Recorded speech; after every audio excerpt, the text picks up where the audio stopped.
lot of everything. I'll probably come back in a year. You guys go through so much. So much ignorance, so much. And the crazy part is when they come and they want to know that answer, and then you start to talk and they're like, no, and then they just can't listen.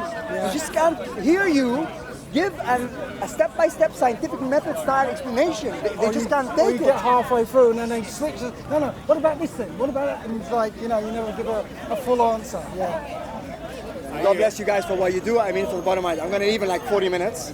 Okay, you might not see me for a while. Okay. I just want to say live that this is a man we all look up to, we respect and we love. And remember, the whole idea of the bowl and the shape, this is just the tip of the iceberg. What we've been learning from this man is our history, our spirituality, our geography, things on medical, things on science, things on health departments that I haven't heard anywhere else. And he's digging deep, and end of the night while we're all trying to sleep, this man is researching and learning and looking for old books and looking for old libraries and contacting people.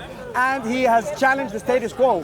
He has sat with PhD scientists from all over the world, from Oxford to Cambridge to Yale, and he has shut them up one by one.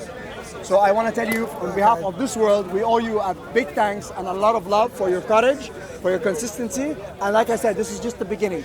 And I think this man should run for mayor of London. Okay? You're picking me up a bit too much here. And from there, the president. God bless you. Is your son around, by the way?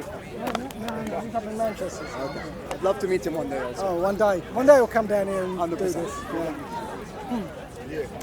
Obviously, I was going to ask you about organ harvesting. And you told me about melanin harvesting. That sounds more interesting, and I don't know nothing about that. So, right. Give us the breakdown on that. Well, the interesting thing is that the most expensive substance in the world.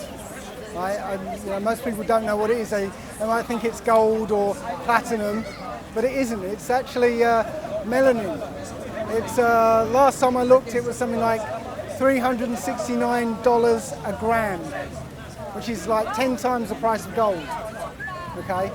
The thing about the melanin is that you can't synthesize it.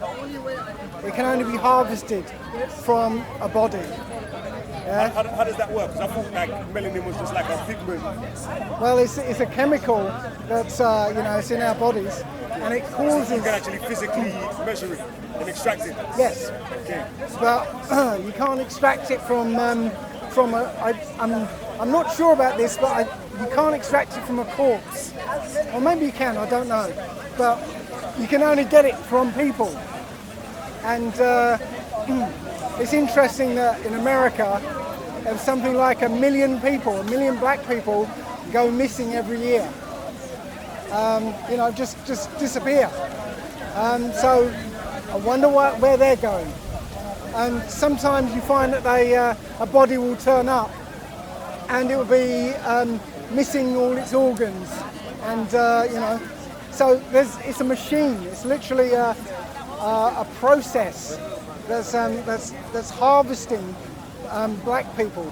And I say black people more than any others because it's no secret that black organs are more robust than anybody else's organs. So they're the preferred ones. And I don't know if you saw the film Get Out.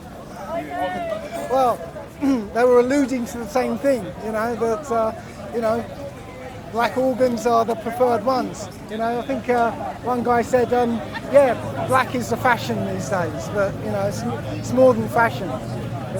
There's a lot of dark things going on in this world. So things. What's done with melanin after they harvest? Well,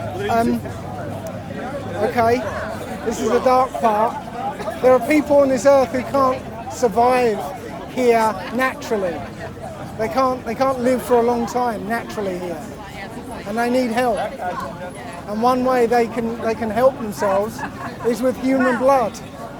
So all these blood rituals is about harvesting blood and using it to remain young and fit and strong.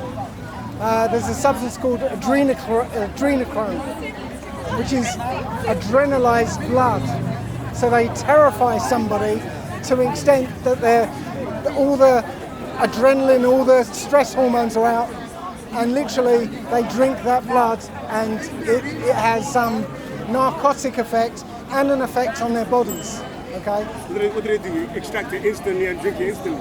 Yeah, they terrify somebody, kill them, take the blood, and get a hit from it. Okay.